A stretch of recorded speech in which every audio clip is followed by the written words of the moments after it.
That is the day where we remember the more than 3,000 people that have died on 9/11. I actually responded to Ground Zero. I was there going through the ashes of the World Trade Center. I was there at Fresh Kills. I'm not asking you that. I'm asking you, Congressman. you were the special agent in charge. To show respect for a Secret Service member that died on 9/11. Oh, that you're trying to be. Do not invoke 9/11 for political purposes. Oh, that not. I'm invoking this. You are, sir. You are out of line. I would like to ask him a question. Please. You are out of line, Congressman. Don't try to bully me. Political violence has no place in this country. And that is why the bipartisan work of this task force has been so critical. On July 24th, just days after the attempt on Donald Trump's life, the House of Representatives unanimously passed a resolution establishing this task force. Our mandate has been to investigate the facts and circumstances leading up to the assassination attempts in Butler, Pennsylvania, and West Palm Beach, Florida, to understand how these attacks happened and how to prevent a similar incident from ever happening again. But we also had another mandate, another unofficial mandate, and that was to come together as Democrats and Republicans and to show the nation that we can undertake the work of conducting an investigation, of uncovering the truth, and submitting a bipartisan report telling that story. And that is what we have done. In less than... I now recognize Mr. Rowe for his 5-minute opening remarks. Director, I think we've talked about this. We're going to be flexible on the time. Thank you, Mr. Chairman. Good morning, Chairman Kelly, Ranking Member Crow, and distinguished members of the task force. I appreciate the efforts of this task force, and I thank you for the opportunity to appear before you today. July 13th was a failure of the Secret Service to adequately secure the Butler Farm Show site and protect President-elect Trump. That abject failure underscored critical gaps in Secret Service operations, and I recognize that we did not meet the expectations of the American public, Congress, and our protectees. And they rightly have that idea based on how we performed. President-elect Trump was wounded. A cowardly and despicable act killed one person and critically injured 2 others. And I join you and all Americans in condemning the horrific assault on President-elect Trump, Corey Comparator, James Copenhaver, and David Dutch. And I extend my deepest sympathies to the Comparator family. Since becoming acting director, I've worked tirelessly to address what I believe are shared goals with the task force, to understand what went wrong on the day of the attempted assassination, to ensure accountability, to prevent such a failure from ever happening again. The recently completed mission assurance inquiry thoroughly investigated the specific actions and inactions that led to the assassination attempt. 4 areas of deficiencies were identified: communications, protective advance processes, command and control processes, and coordination with external entities. The mission assurance inquiry identified failures by multiple employees that warrant disciplinary action. The quality of the advance work and preparation for the Butler Farm Show visit absolutely did not meet the expected standards of this agency. Let me be clear. There will be accountability, and that accountability is occurring. It is an extensive review that requires time to ensure due process. And the pace of this process, quite frankly, it does frustrate me. But it is essential that we recognize the gravity of our failure. I personally carry the weight of knowing that we almost lost a protectee, and our failure cost a father and husband his life. I have reflected extensively on the agency's substandard performance during the advance for the Butler rally. I have implemented numerous systemic and strategic changes to prevent these failures from ever happening again.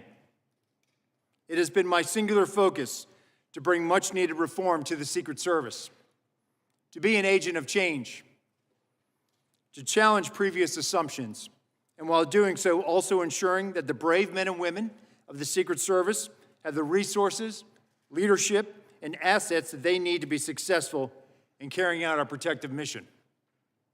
A full list of actions is itemized in my prepared testimony, but these changes have included providing the highest levels of Secret Service protection to President-elect Trump throughout the remainder of the presidential campaign, expanding the use of unmanned aerial systems for aerial observation at venues, expanding the use of counter-unmanned aerial systems technologies to mitigate the use of a UAS as a kinetic attack vector, expanding the use of ballistic countermeasures at Secret Service-protected campaign sites, a directive to mandate unified command in a singular location for all protective sites, something that was not done on July 13th in Butler. We are operating in a heightened threat environment with expanding protection requirements, and this requires a shift in the Secret Service's levels of protection, readiness, and sustainability. The paradigm shift focuses on elevating protection, prioritizing training, strengthening our workforce, and increasing accountability. The elevation of protective operations ties directly to how the work performed by special agents in the field directly relates to our protective mission. The field offices serve a critical role in everything we do operationally, to include protection, protective intelligence investigations, and enforcement operations, among many other important responsibilities. Recognizing how operationally integrated that field offices are, I am directing an organizational change to shift the Office of Investigations to the Office of Field Operations. This is not simply a semantic change. Establishing the Office of Field Operations is an opportunity to reset our thinking and perspective about the role field offices play in protection, and to enhance our operational effectiveness by better leveraging field offices to support, enable, and inform protection and protective activities. It is also my intention to reconstitute the Secret Service's culture such that training is routine and expected. That was how it was done when I was operational in the Presidential Protective Division, and somehow along the way, we became disproportionately operational in comparison to time allocated for training. As I have publicly stated, the Secret Service historically has had to manage its operations by doing more with less. That is not consistent with achieving a no-fail mission. And since becoming acting director, I've made it my priority to eliminate the do more with less mindset, which has had a long-term degrading effect on our workforce and our protective operations. The Secret Service is making progress on this thanks to Congress. The continuing resolution, which was passed in September, appropriated additional funding to the Secret Service in FY 2025 to support immediate requirements associated with protective operations. I greatly appreciate the efforts of Congress and numerous staff members in making that supplemental a reality. The world is a dangerous place. The responsibilities of the Secret Service are critical to the national security of the United States. It is important that decision makers fully recognize and appreciate the vital role and significance of the Secret Service in our nation's security. The terrorist, the nation-state actor, the sniper, the lone wolf gunman, they must be lucky once. But the men and women of the Secret Service must be perfect every time. That may not be fair, but that's the world in which we operate in.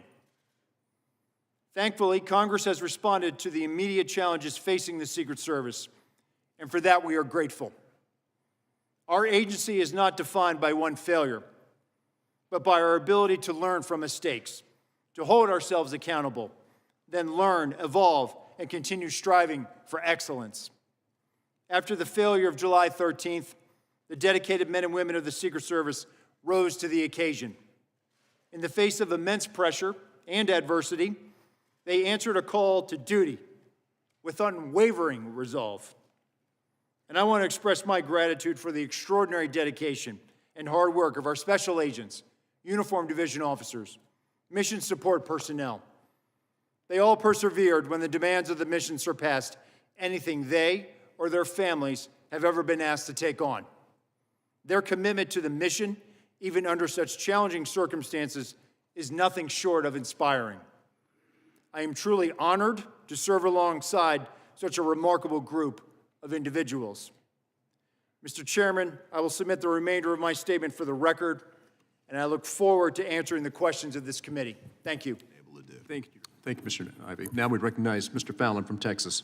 Thank you, Mr. Chairman, and thank you for the work that you and Ranking Member Rowe and the rest of the committee has done, and certainly our staff. Mr. Rowe, would you agree that the protection that President Trump was provided on the 13th of July was wholly and tragically negligent?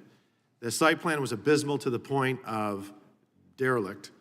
And on the 13th of July in Butler, Pennsylvania, the United States Secret Service not only failed President Trump, but Corey Comparatori and the American people in historic fashion. I would. In the months leading up to July 13th, who was the director of the Secret Service? Kimberly Cheatham. Okay. Other than former Director Cheadle, who was the most senior Secret Service agent? In the agency? That would be me. I was the Correct. deputy director.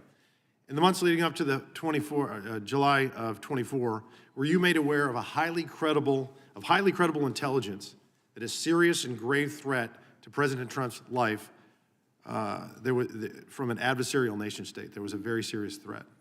In this open setting, Congressman, I can't discuss what I was or was not aware of. Well, the former Director Cheadle said she was aware.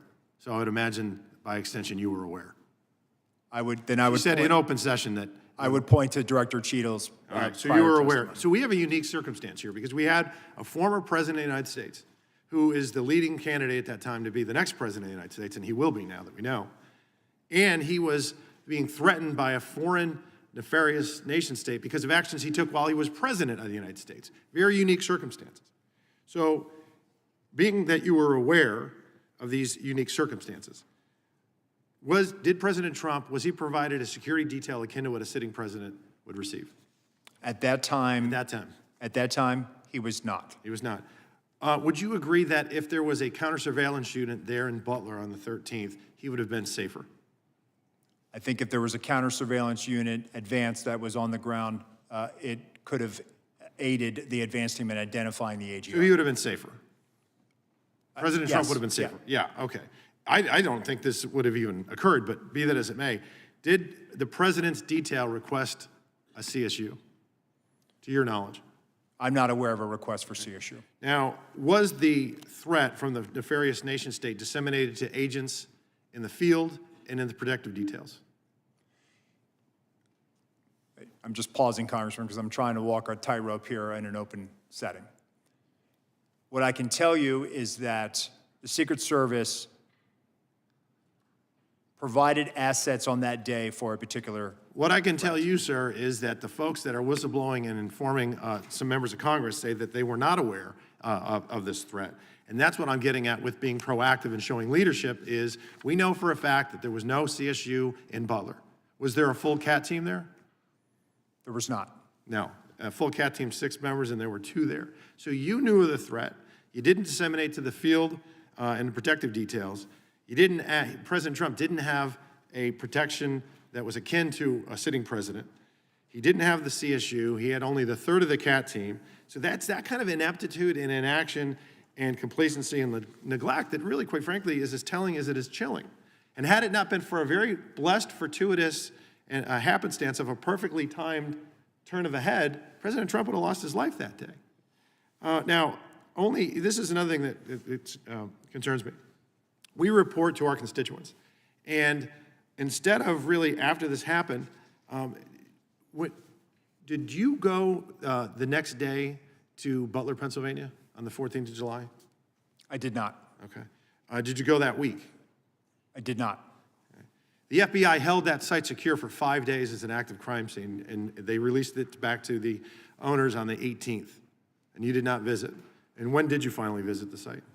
I visited about a day after I was appointed. So July 24th? Cheadle came in July 22nd. She got skewered and roasted by the Democrats and Republicans on the Oversight Committee, of which I sit on. She resigned the next day, and then only that day did you go. I'll take your word for it, Congressman. Why'd you wait 9 days, 11 days? Why did I wait 9 days? Yeah. Director of the FBI went to the site. Why didn't you go? Congressman, I think I was appointed July 23rd, and I was there on the 24th or 25th. But you were the second most senior member of the Secret Service. You could have gone. And I was managing from here the crisis. We actually Okay, so you didn't go. dispatched. Got it. Did you call the, you were managing the crisis, you just said. Did you call the detail that night on July 13th that was protecting President Trump? On that night, they were operational, sir. You did not, okay. Did I you did call him not. the next day? No, I did not. Okay. When did you finally talk to him? I spoke to them when they arrived in Milwaukee. So 4 days later, July 17th, does that sound about right? Yes, sir. Okay, so you waited 4 days, and when we were talking earlier, a couple months ago, this is an epic failure. We all agree on that.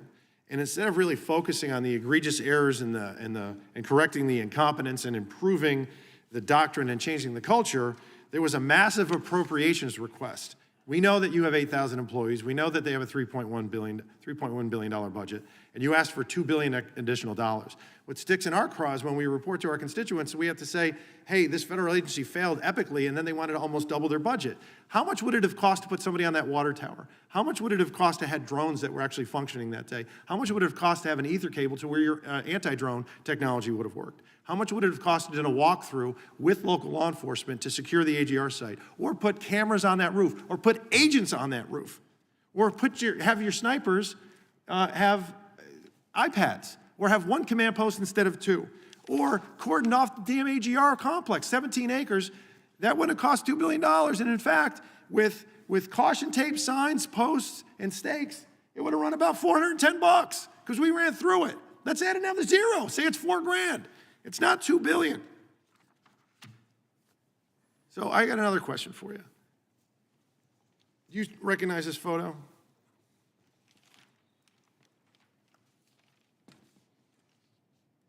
Yes, sir, I do. Okay. Was that the remembrance of September 11th? It was. Was it in New York? It was at Ground Zero. Okay. Who is usually at an event like this closest to the President of the United States, security-wise? The sack of the detail. Special agent in charge of the detail. Were you the special agent in charge of the detail that day?